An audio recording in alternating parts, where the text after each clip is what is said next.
Ms. Titilola Park, African Region Mentor, PMI Education Foundation. Thank you very much for joining us. Thank you for having me. All right, so powering the project economy. First of all, what does it mean when you say power the project economy?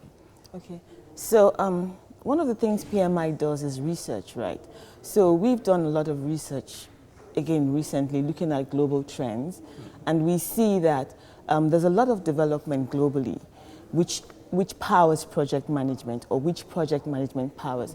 For example, looking at Africa, we find over the next 30 years, the prediction is that the population will more than double in Africa from 1.2 billion to about 2.5. And if you look at that from the perspective of where are all these people going to live, they're going to need homes, right? So in the next 30 years, you will have a quarter of the world's population in Africa. And they will be needing something like 65,000 homes every day over the next 30 years. So imagine what that does to the economy. Who's going to be developing the infrastructure? Who's going to be building those homes?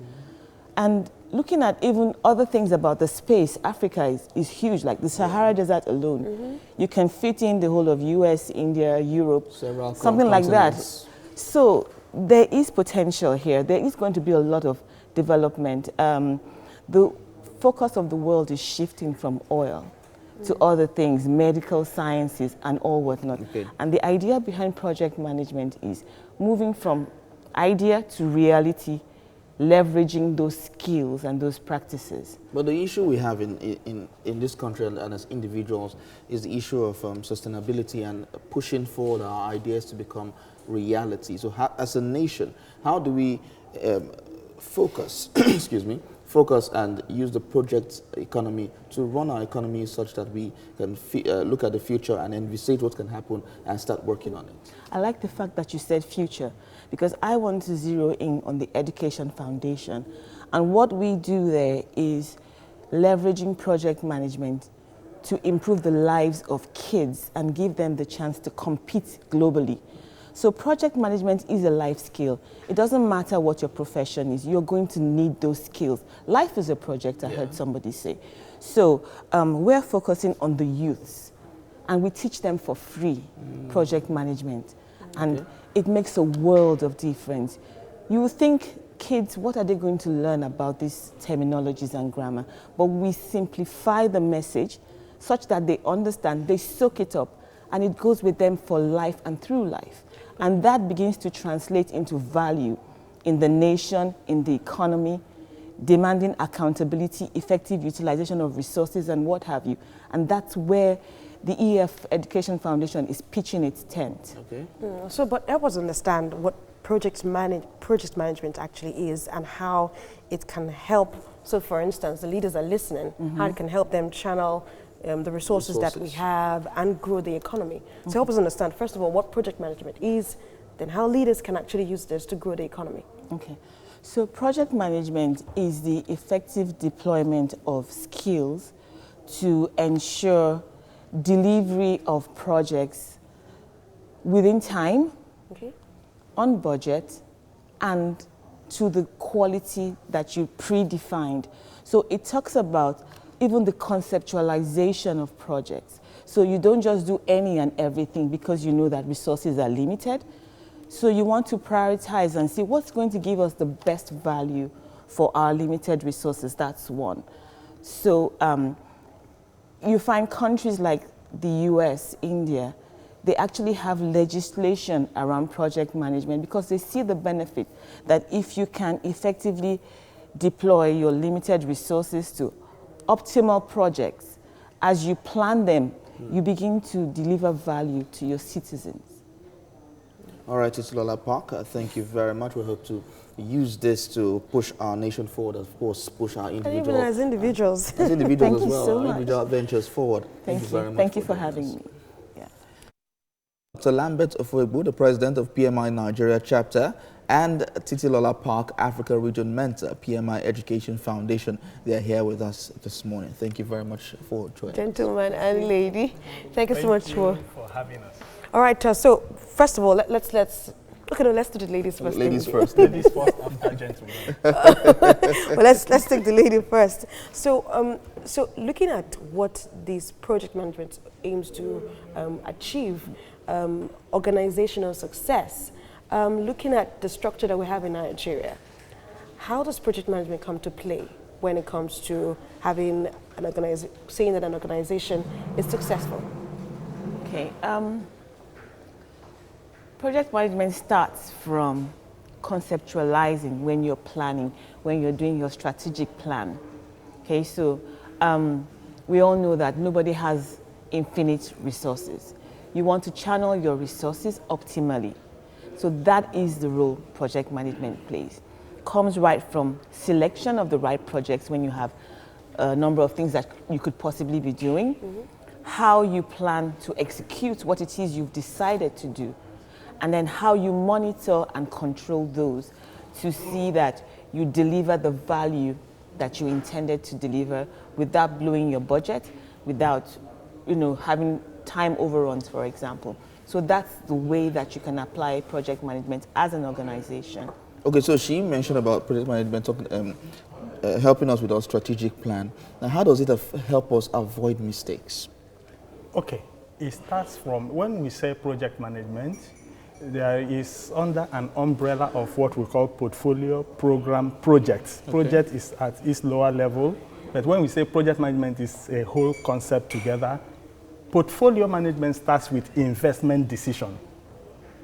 You have to do a lot to say, okay, this is where we are investing into.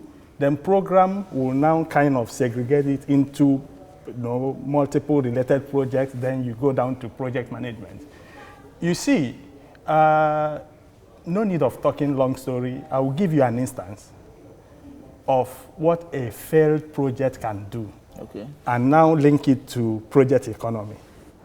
There's something going on in Lagos, between Lagos and Ogun State now, about having a dam that failed to deliver electricity for which it was meant to deliver. And now what happens? The project failed. They are storing water.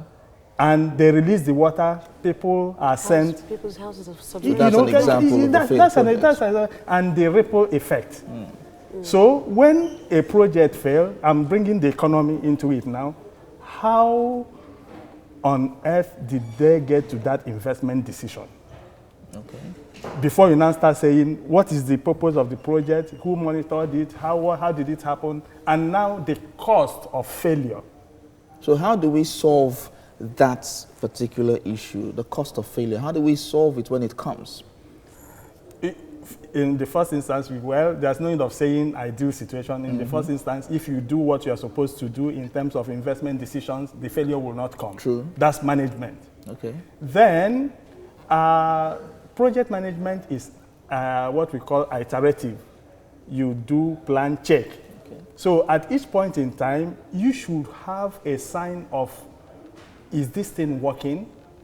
If it's not working, you must not complete a project, even if it's not working. You terminate it, and once it goes through a process of orderly closure, somehow it's a successful project because you have lessons learned from it.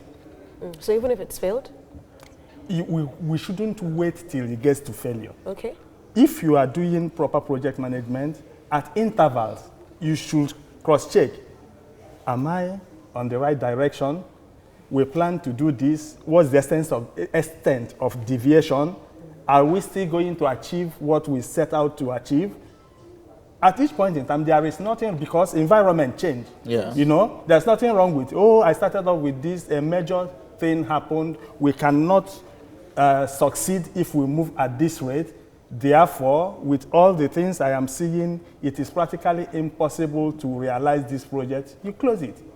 And for me, it is still a successful project, because what it will do is that because you close it in an orderly manner, you have created a body of knowledge for lessons learned. So next time, you now know what to do, not to get into that situation. But when you leave it and, you know, everything collapses, that's not good. Okay, let's move to her now. So looking at what he has said, how do we apply strategy? I'm going holistic now in our education sector in this country, looking at the fact that at every point we have had series of strikes, especially with our universities. How do we apply to our institutions such that we can project and make plans? That's a tough question, relating it to the education sector in general. Yeah. But what I would say is to start early with the children when they are young, so that you imbibe those values in them. How I wish that the government would begin to look at this as a tool to even have a strategic plan for Nigeria as a whole, so that we are in alignment all the way and we are result-oriented. But looking at education, and that's why I love to focus with the kids, that's where you can start and you can make it like second nature to them, so that they always check in themselves by themselves. So we've had the Nigerian government, of course, come up with some projects, you know, where they have to tell us that made in Nigeria good, we should purchase made in Nigeria good. I believe that's a project. In it, is that a project? Yeah. That the Nigerian government. Yeah, but you can still So let's look at how, you know, one embarks on a project when it comes to you want to achieve a particular objective. So what are the steps you take when you want to embark on a project like that to reorientate a nation, for instance? Okay, so in project management we have 5 phases, which we call the initiation, planning, execution, monitoring and control, and closeout. So for such a project, at the initiation stage is where you do gathering, understanding what exactly you want to do. You gather requirements, you understand who are your stakeholders, who do I need to engage, who does this thing affect, who can, if I don't engage with them adequately, who can bring about an adverse effect on my project. They are also stakeholders. What do I want to achieve? So we say there's an element of progressive elaboration in project management. You don't have to know everything, but you have to know where you're going. For example, you know you want to go to London, for example. Do you want to go by sea? Do you want to go by air? Do you want to drive there? Do you want to walk there? You just know the destination. You can drive to London. You start by knowing your destination. And then you study the subject. What do I want to do? Who do I need to consult? For example, what's the best way to get there? So that's really how you progressively elaborate on your project to get you to the desired output.